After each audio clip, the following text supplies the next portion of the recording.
ඔයා මෙල්බර්න් ඉඳද්දි ඔයාගේ හස්බන්ඩ් ගෙදරට එනකොට පිළිගත්ත විදිය කියන්නේ.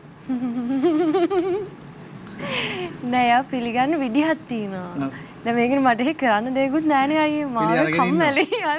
මම කරන්නේ ඔය කොරියන් ඩ්‍රාමාස් බලනවා. මම කොරියන් කොල්ලන්ට මාර ආසයි. ඒ කියන්නේ මැරි කරන්න එහෙම නෙවෙයි. අර බලන්න අර හුරුතල් කරන්න වගේ එයාලා හරි ෂෝ. කොරියන් කොල්ලන්ව? ඔව්. එයාලා හරි ෂෝ. ඒ කියන්නේ මම බලන්නේ කොරියන් මගේ Netflix එකේ. ඒ කියන්නේ ප්‍රොෆයිල් හදලා තියෙනවානේ මගේ එක ඕපන් කරාම කොරියන් විතරයි එන්නේ වෙන කිසිම එකක් එන්න. ඉතින් අර එක එක විදිහට එක එක වචන දාලා අර එයාලා පිළිගන්න විදි තියෙන අර ඒගොල්ලන්ගේ තියෙන සාම්ප්‍රදායික විදි. ඉතින් ඒ විදිහට දොර අරපු ගමන් එයා මේ විදිහට විනාඩි 5ක් විතර පිළි අරගෙන තමයි ගෙට ගන්න. කොහොමද පිළිගන්නේ අපිට? අනේ මට බෑනේ. අනේ බෑ අයියෝ අනේ මට බෑ. හස්බන්ඩ් පිළිගත්තනේ පොඩ්ඩක් කියන්න අපිට පෙන්නන්න ඉතින්. ඉතින් අර ඒගොල්ලන් කරන්නේ මං ඉතින් කරනවා. කොහොමද පෙන්නන්න? අනේ මට බෑ. එක විදියක් මම මේක ඉවරනවා මට කරලා පෙන්නන්න.